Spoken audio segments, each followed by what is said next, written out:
Македонија на крајот на 13-тиот век се наоѓала во составот на Византија. Таа била најзначајната област на царството на Балканскиот полуостров. Но обновеното Византиско царство по 1261 година во политички и територијален поглед представувало сенка на некогашната моќна империја.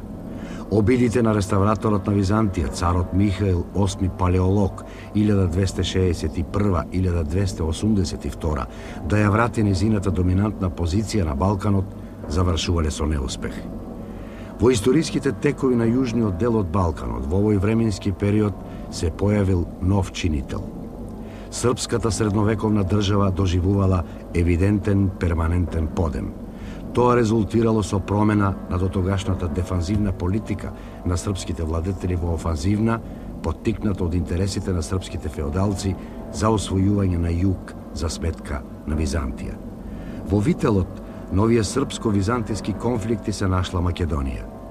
Граничејќи се на север со Србија, ја почувствувала силината на првичните српски воени навлегувања. Поволен момент за остварување на српските планови настапил со доаѓањето на Стефан Урош II Милутин 1222-1321 на чело на српската држава. Тој веднаш се вклучил во широката западна коалиција за уривање на кревкото Византиско царство и возобновување на Латинската империја со центар во Константинопол. Согласно прифатените војни обврски кон коалиционите партнери од Западот, Милутин во пролета 1282 година презел воен поход во пограничните византиски региони, поточно во северните делови на Македонија. Според изворното сведоштво на биографот на српскиот владетел, архиепископот Данило, Милутин најпрво ги зазема двата полога, заедно со градовите кои се наоѓаат во областа, потоа славниот град Скопје и по нив Овчеполе, Злетово и Пијанец. Сите овие земји ги зазема при првото негово воено настапување и ги придодаде кон држава на својата татковина.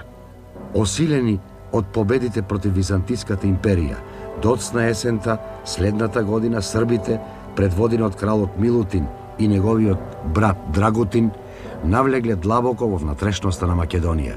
По Божик, војските плячкајки во Струмската и Серската област дошле дури до Крстопол, Кавала и Светагора Атонска.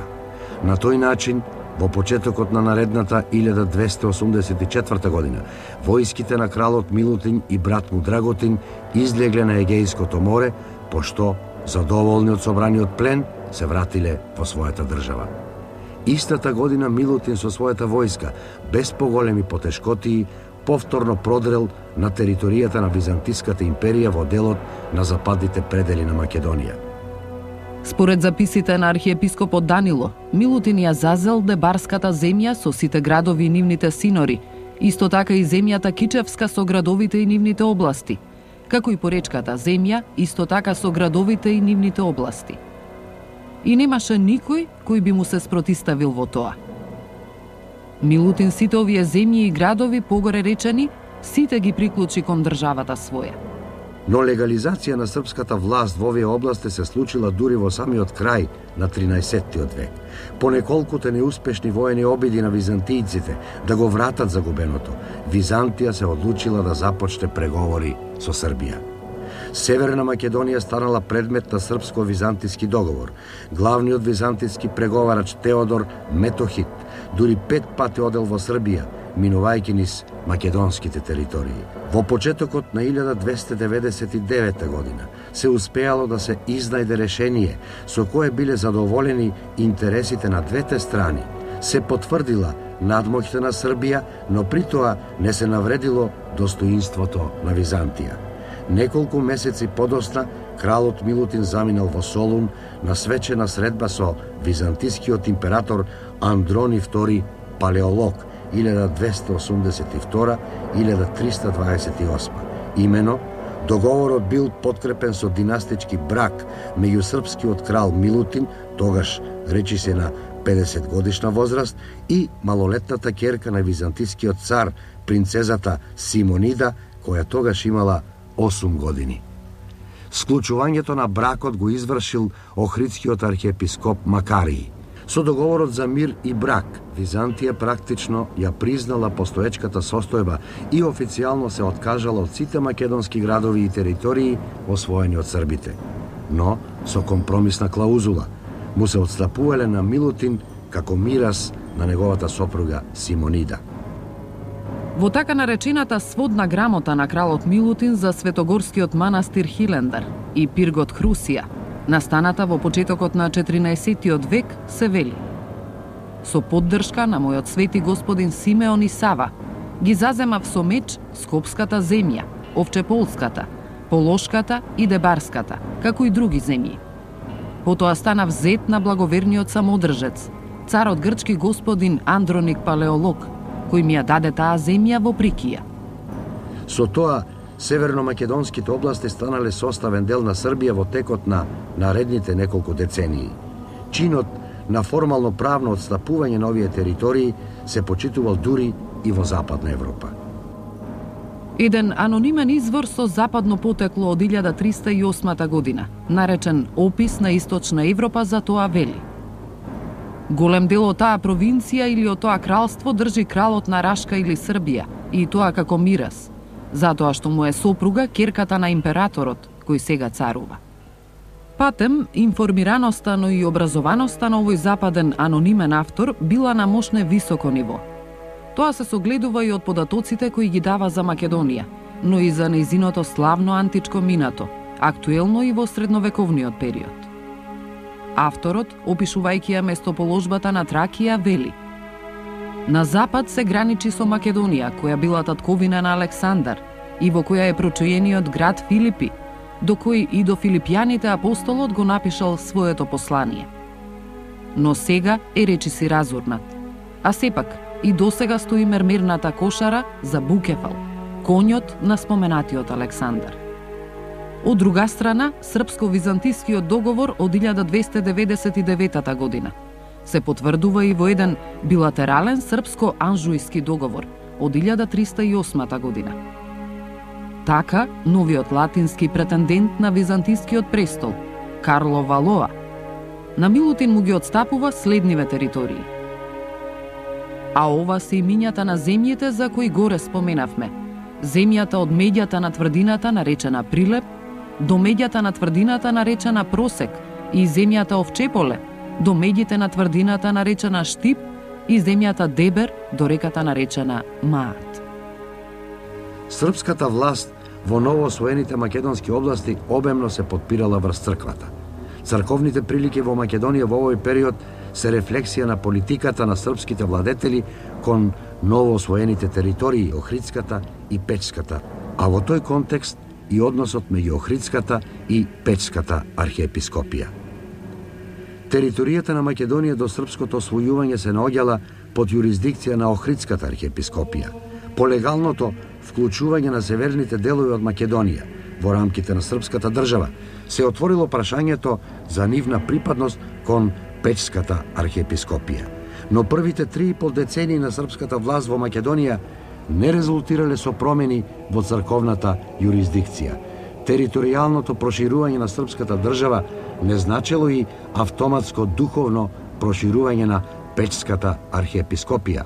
Откинувањето на охридските северни епископии и нивното приклучување кон српската црква не било во согласност со склучениот договор на Милутин со Византија, дотолку повеќе што Охридскиот архиепископ Макарije бил посредник при склучување на договорот.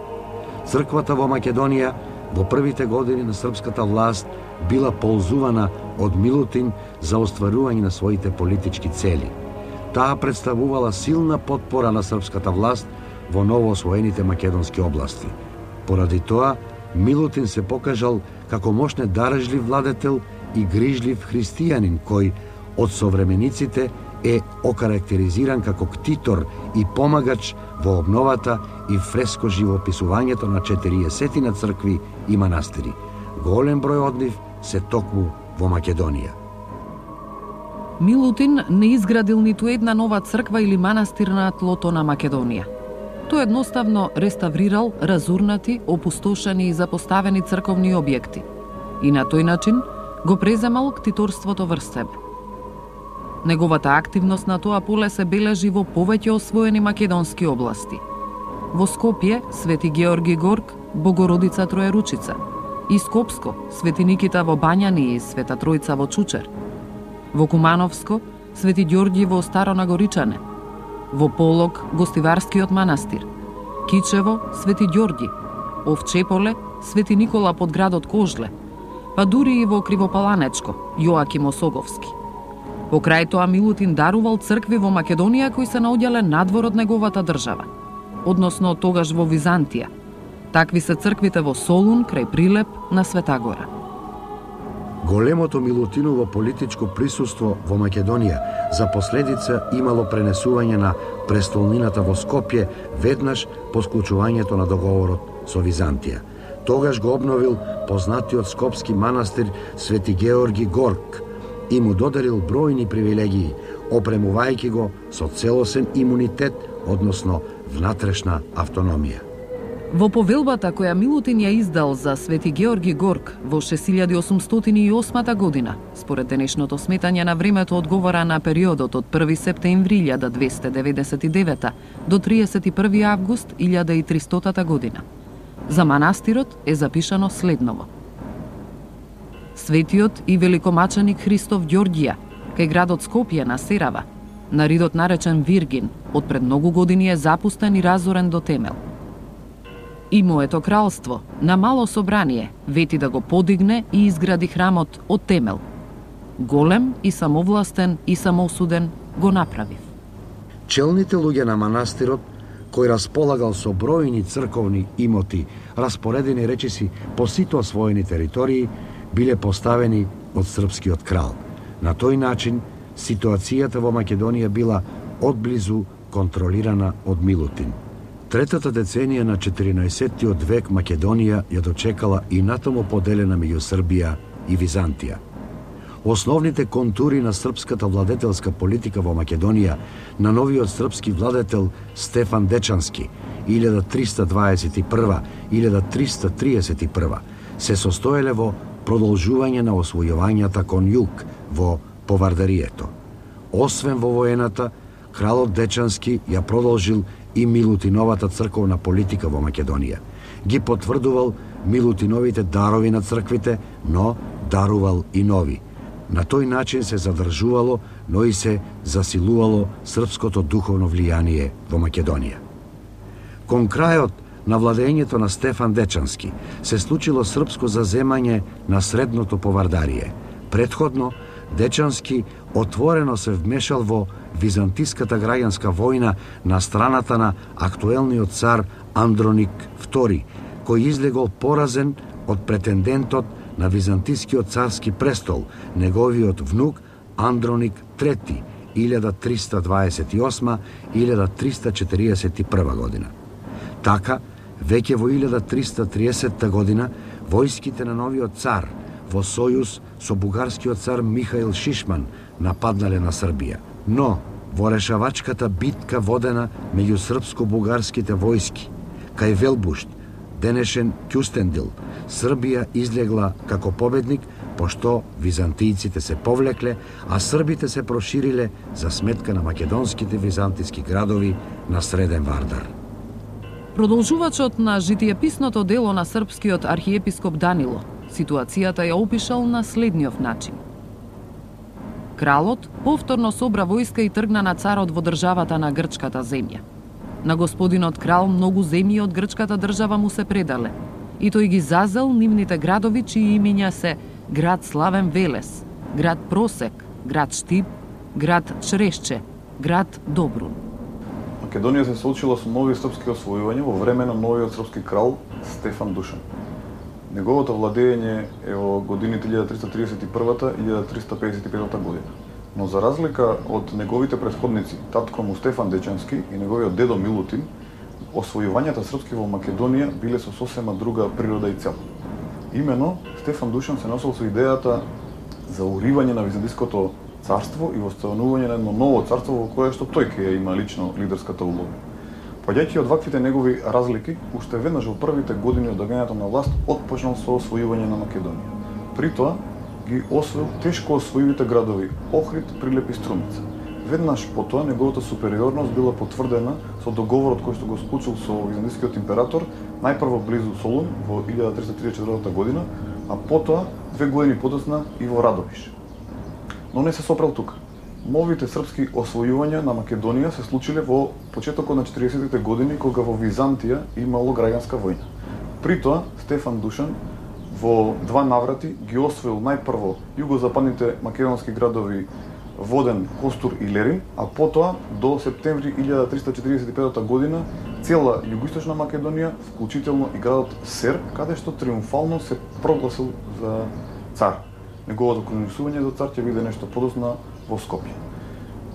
Со освојувањето во Македонија, Стефан Душан паралелно спроведувал една активност на отстранување на сите непослушни благородници кои што би се пројавиле на новоосвоените територии. Во тие години во немилост на Душан паднал и благородникот од Источна Македонија Хрелја.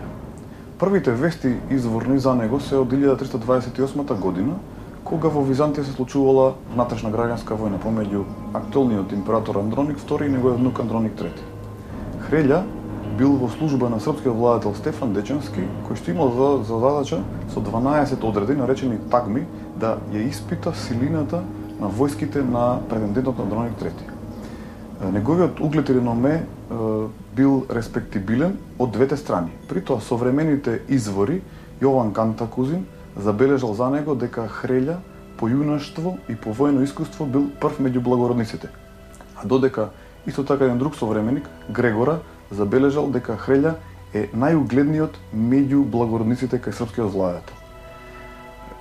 Предлозите на Хрелја за да не се впушта српскиот владетел во граѓанската војна биле испочитувани.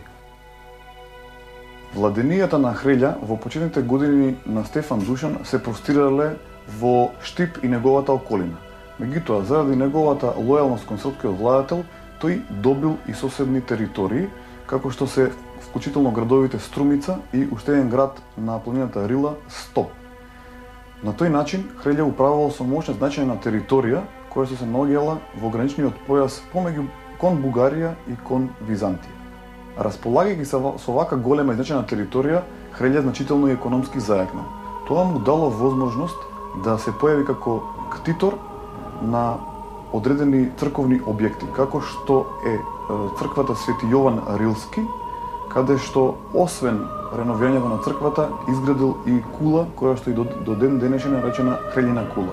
Исто така, Хрелја е ктитор и на една црква во Штип, архистратег Михаил. Хрелја дал свој прилог и на светогорските и кон светогорските манастири. Располагајќи со голема и значајна територија, Хрелја почувствувал дека е дојден моментот да започне самостојно да владее. Затоа се одметнал во српската власт и во втората половина на 30-тите години на 14 век започнал во Источна Македонија да владее сосема самостојно и независно. Но во почетокот на четвртата декада од истото столетие, Хрелја се приклонил најпрво кон византискиот император Андроник III, а потоа и кон византискиот претендент за царската круна Јован Кантакузин, од кого најверојатно ја добил и престижна титула Кесар. Но токму овој момент ќе биде фатален за Хрелја. Именно византискиот претендент Кантакузин, одејќи во Србија да бара помош за неговите намери да се втрони на чело на Византија, склучил договор во барање на Стефан Душан со кој што се откажал од поддршката на Хрелја.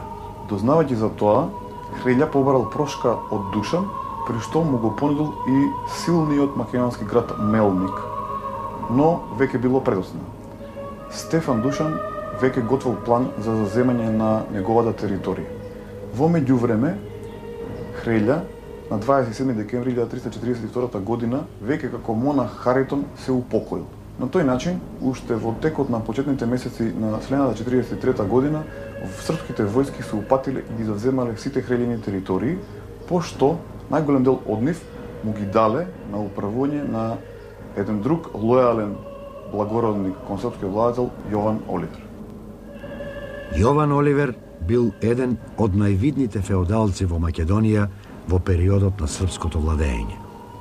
Неговиот животен пат се следи во текот на 20 години, од средината на 30-тите до средината на 50-тите години на 14-тиот век.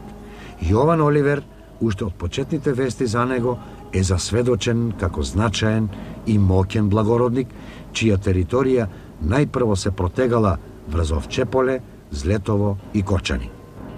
Во повелбата со која во 1337 година Јован Оливер дарувал привилегии на Кочанскиот манастир Свети Димитрија е запишано: По милоста Божја и по милоста на мојот господин Степан, јас, велики слуга Оливер, створив милост на господинот Свети Димитрија, која црква се наоѓа во Кочани.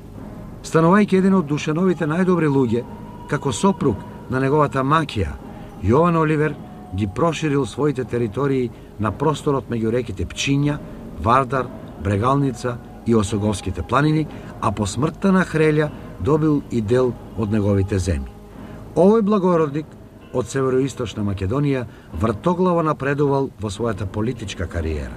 Така, од титулата велики начелник, добивајќи ги за 10 години по високите позиции, достигнал до титулата деспот, највисока во српската држава по прогласувањето на царството, кое ја носеле само тројца најблиски луѓе на Душан. Во надписот крај ликот на Јован Оливер на северната страна во внатрешноста на црквата во Лесновскиот манастир стои сведоштво за подемот во неговата кариера. Јас, раб Христов, Јован Оливер, по милоста Божја на мојот господин крал Стефан, бев кај србите велики начелник, потоа велики слуга, потоа велики војвода, потоа велики севастократор. За верната работа кон него по милоста Божја и велики деспот на сите српски земји и поморски и честник на граците.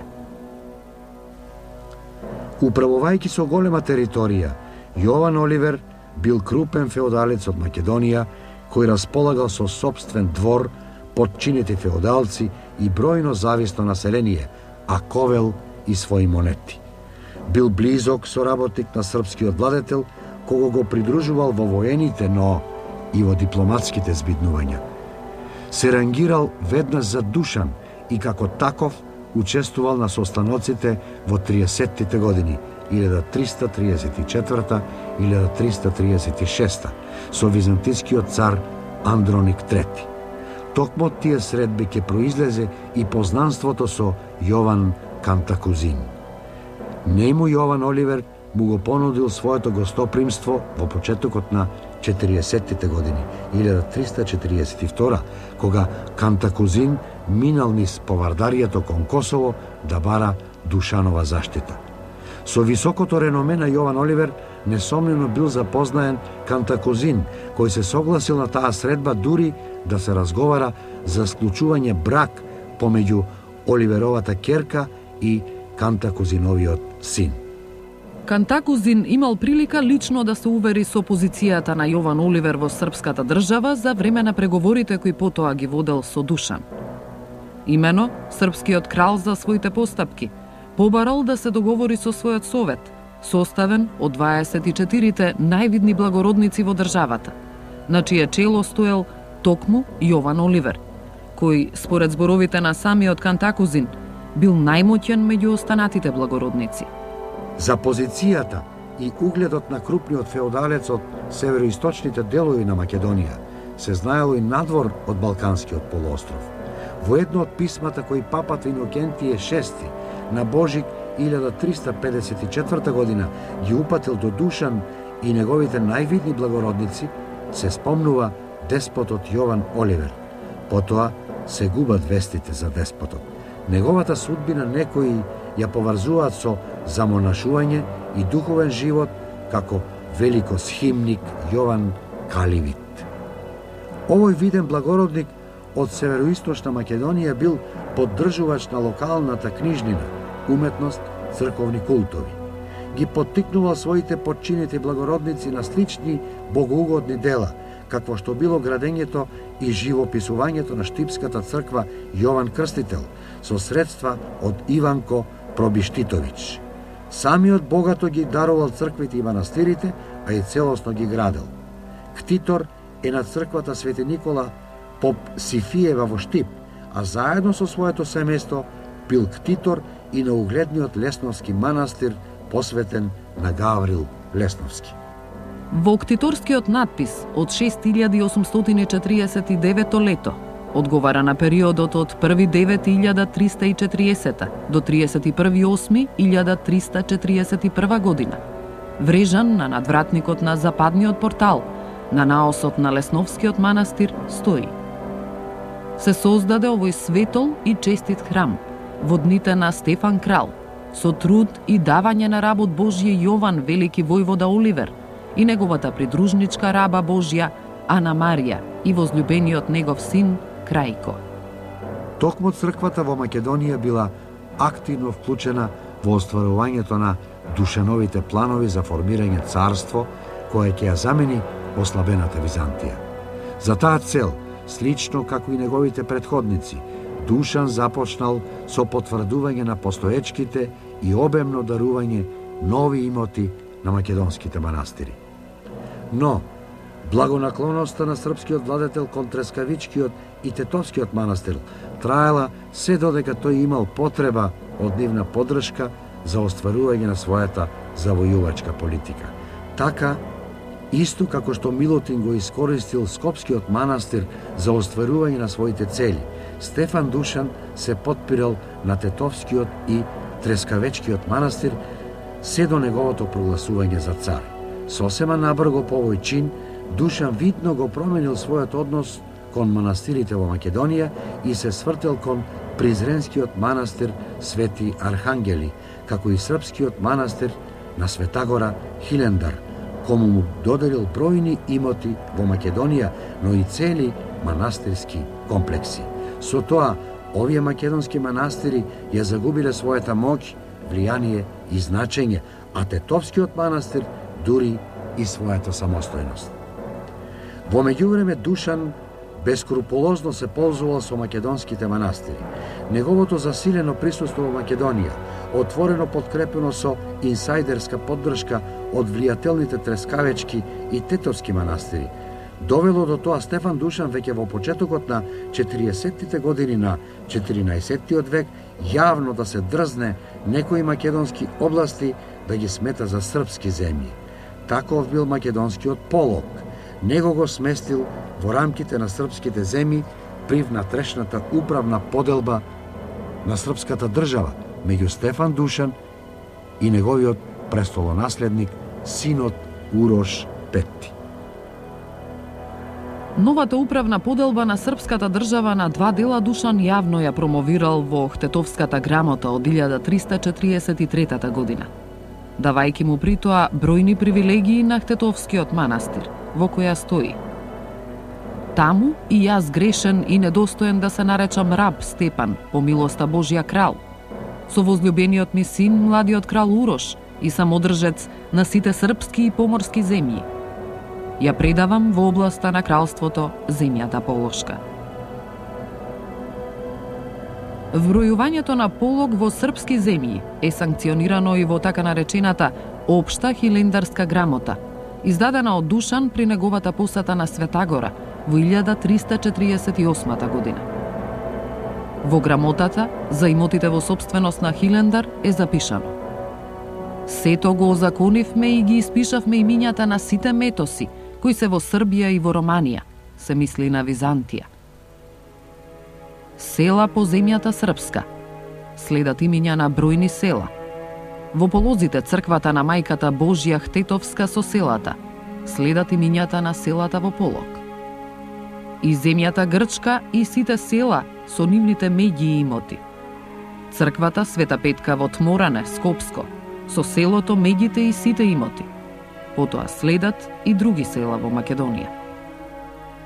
Поголемите Душанови освојувања во Македонија, кои кулминирале со заземањето на Сер и тамошното прогласување за цар во Сер, следувале подготовки за изведување на церемонијата за негово крунисување со царската круна.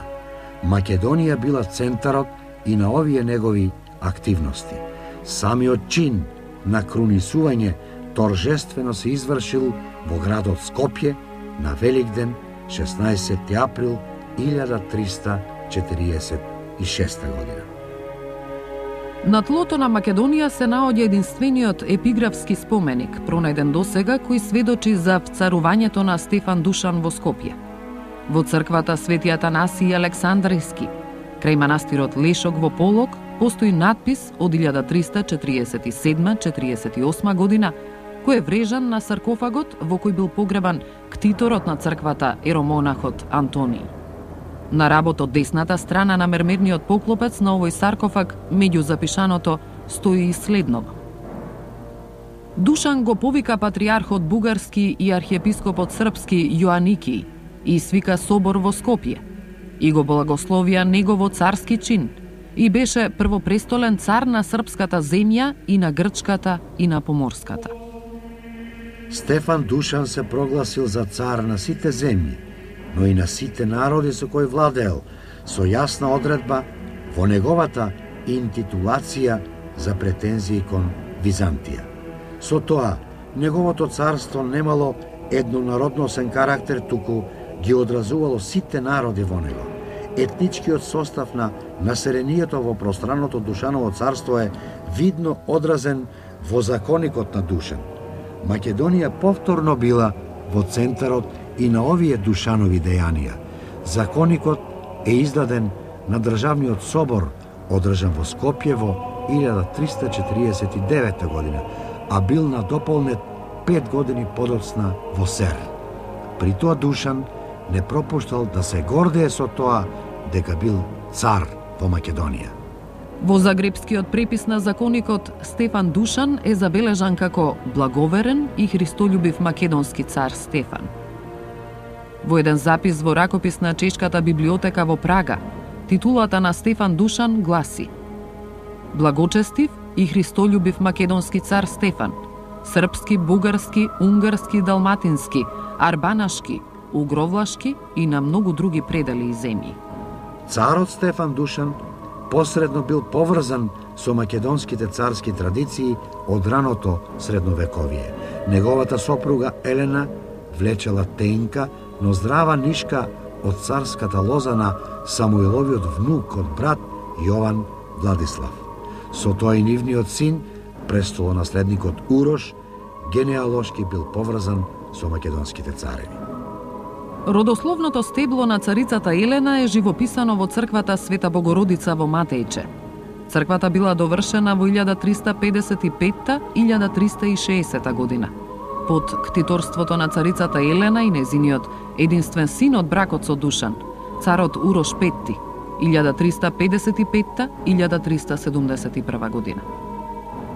На западната страна на црквата од влезот влево, во 8 хоризонтални редови, се наоѓа представата на родовата хроника на царицата Елена. Во неа во првите 2 реда, гледано од горе надолу, има по 5 представи. Во останатите 6 реда по 2 представи. Во најгорниот ред се представите на Елена, во средината, нејзиниот сопруг Стефан Душан и нивните деца, синот Стефан Урош и 2 ќерки. Така, пред чинот на кронисување на Душан, претходно на цветници, охридскиот архиепископ Никола, заедно со бугарскиот патриарх Симеон, бил повикан да го ракоположат до тогашниот печски архиепископ Јоаникиј во патриарх. Потоа, овие тројца црковно достоинственици го извршиле крунисувањето на Душан за цар. Учеството на архиепископот Никола на овие извонредно значајни моменти за српската држава, прогласувањето на патриаршијата и потоа царството, од српска страна било сметано и како задолжително. Имено, по српското освојување на Охрид, Охридската архиепископија целосно била вклучена во српската држава, но успеала да ја зачува својата автокефалност и својата диецеза. Од друга страна, токму активното присуство на архиепископот Никола на овие торжества означувало јавно признавање на автокефалната Охридска архиепископија. Така, во српската држава одделно функционирале 2 автокефални цркви – Печската и Охридската архиепископија, секоја со своја диецеза, кои се граничеле во северните делови на Македонија уште од времето на Милутин. Во деловите од Македонија, кои се наоѓале под српска власт, не се случиле измени во црковната организација се до прогласувањето на Српската патриаршија.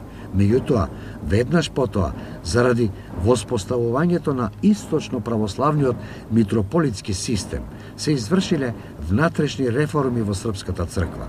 Дотогашните епископии биле подигнати во ранг на митрополии, а со тоа се појавила потреба од формирање нови епископии, од кои ќе бидат сочинети ново произведените митрополии. Тоа имало значајни реперкусии во организационата структура на Српската патриаршија во Македонија, каде со знаење и во договор со Охридскиот архиепископ се формирале две нови епископии – Злетовска и Долнополошка епископија. Со тоа, архиепископот Никола премолчено, официјално се согласил со отпаѓањето на северномакедонските области од Охридската и нивното влегување во диецезата на Српската црква. Во Душановата грамота за Злетовската епископија од 1347 година, за тоа се вели дека Стефан Душан го подигна кралството во царство, архиепископијата во патриаршија, епископиите во митрополии, па откако Скопската епископија стана првопрестолна митрополија, беше потребно да и се подвластат епископии, поради што се пристапи кон произведување на Злетовската игуменија во епископија. За новоформираната Долнополошка епископија, која организационо влегла во составот на новопрогласената Призренска митрополија, сведочи епиграфскиот надпис од Полошката Лечачка црква, каде стои: во тоа царство го благословија Антонии на епископство во Долен Полог првонастолен, по изволение Божје, и му го дадоа името Јоаникии, бидејќи немало порано епископ во Полозите. И покрај краткотрајното постоење, Лесновската епископија прераснала во силен книжевен центар до незиното формирање, но и понатаму во наредните столетија. Тука се развивала духовната просвета. Во Лесново, како црковно средиште, но и центар на писменоста и образованоста, се сосредоточувале книжевни дејци од поширокиот регион. Таков бил граматикот Станислав, родом од Штип, кој од црквата Свети Ѓорги во Горен Козјак преминал во Лесново, пошто го добил прекарот Лесновски. Од него се познати два волуменозни ракописа: Пролог со поговор 1330 и Оливеровиот Минеи 1342 година, како и краткото житие и служба за светецот Гаврил Лесновски. Книжевната дејност на Станислав ја продолжиле неговите ученици, меѓу кои најпознат бил Партении. Културниот живот во Македонија во првата половина на 14 век го одбележува и црковното пеење. Ненадминлива личност во музичката теорија и творештво од овој период е дебарчанецот Јован Кукузел, роден во село Джерменци, крај на 13-тиот, средина на 14-тиот век. За овој втор Јован Дамаскин, познат по така наречената Кукузелова нотација, на едно место во византиското житие со грчки букви е испишан текст: Мое дете мило, Јоане, где си ми? Што упатува на неговото македонско потекло.